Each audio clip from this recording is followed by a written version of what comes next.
So I want to share something I shared with you yesterday. I posted yesterday.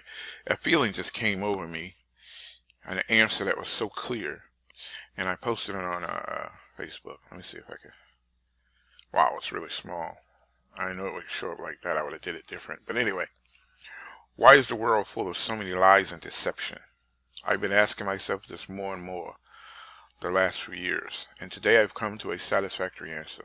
The enemy of our soul spots his seeds of lies and deception. He has a right to manipulate your life.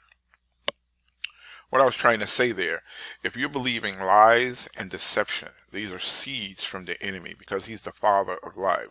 So those are his offspring. So he has a right to raise his children if you give him that right, because you're giving your life energy to that false belief. So he has a right to step into your life and be a part of your life when you believe in lies. That's why uh, the powers that be broadcast so many lies. And so, my friend, it is imperative to discover the lies in your life. Be rid of them so that you can be free. Jesus said, you shall know the truth, and the truth shall make you free.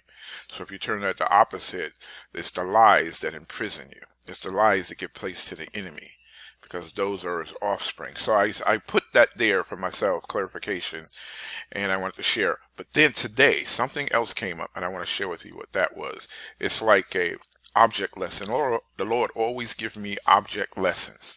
I have one lesson that's in my life, but there is one that everybody knows that's in another life, and I want to show you how that works. You'll see this play out when there's seeds of deception, when his seeds are in your life, what he can do. Okay, so I'm going to let this start playing right here, and you're going to hear him say something, and then I'll come back at the end and tie it up for you so you can see what I'm referring to.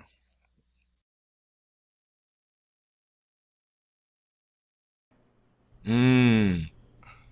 Is Jesus is King?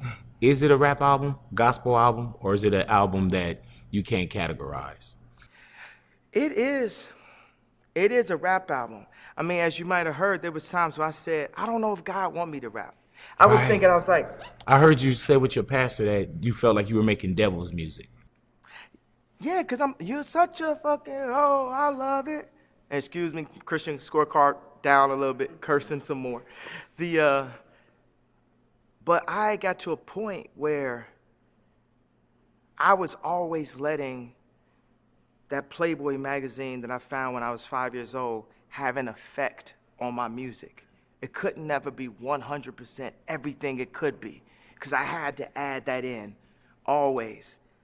And it got to the point where literally I went from Jesus Walks to You're Such a Fucking Hoe, I Love It. Oh, I bet you the devil was happy on that day. And where that record went straight to what? Number one, quick. This is exactly what we want. This fit right in with whatever else we got.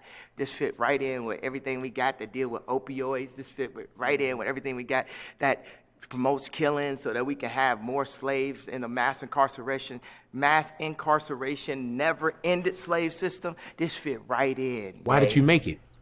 Because I was asleep. Did you hear what he said?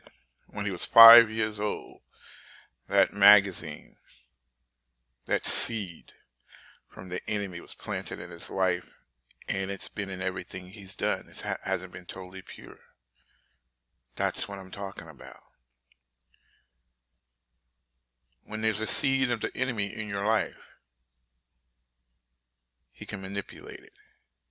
He can keep things from being pure. You see how his album went to the top because he added some devil seed in there. So this is what we're saying. We got to get rid of these lies that's in the life. And now I guess this is a good time to tell you about the seed in my life. Um, I was on this quest to find out why I couldn't overcome, have success in my business endeavors. Yeah, I'm good at work, but when it comes to my own business and my own endeavors, I could not figure out why I had this belief system that I cannot win. I don't know where that came from. I was talking to the Lord about it. Where did this come from? Where? And I had a dream one night, and it took me back to when I was a youngster, about 10 years old, and I put on some boxing gloves, and I was with this 16-year-old, and you already know the outcome, but I didn't at the time.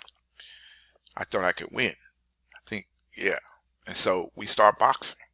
And I was going to take it easy on him, we just playing around, but it got serious because he was getting the best of me, and I decided I'm going to take him down now.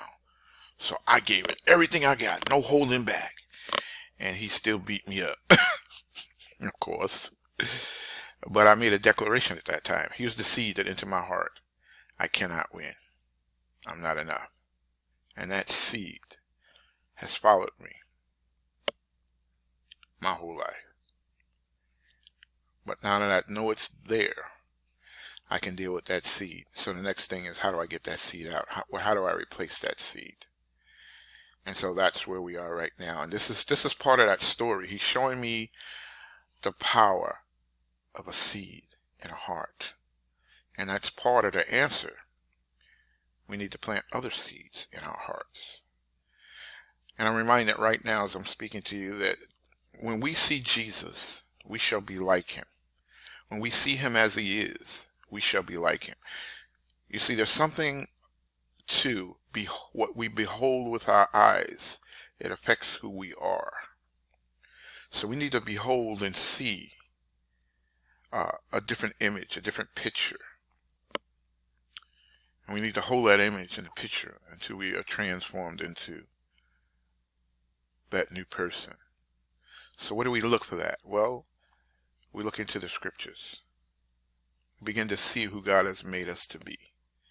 And we hold that image of what God called us to be, even though we feel like it's not true. We don't have that experience, but yet it's true. We are more than an overcomer. We win.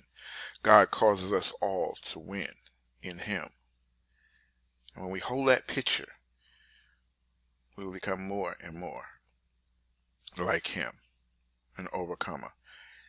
He said, be of good cheer, I have overcome the world. Why are we to be of good cheer? Because he has overcome the world. Because in him we have overcome the world.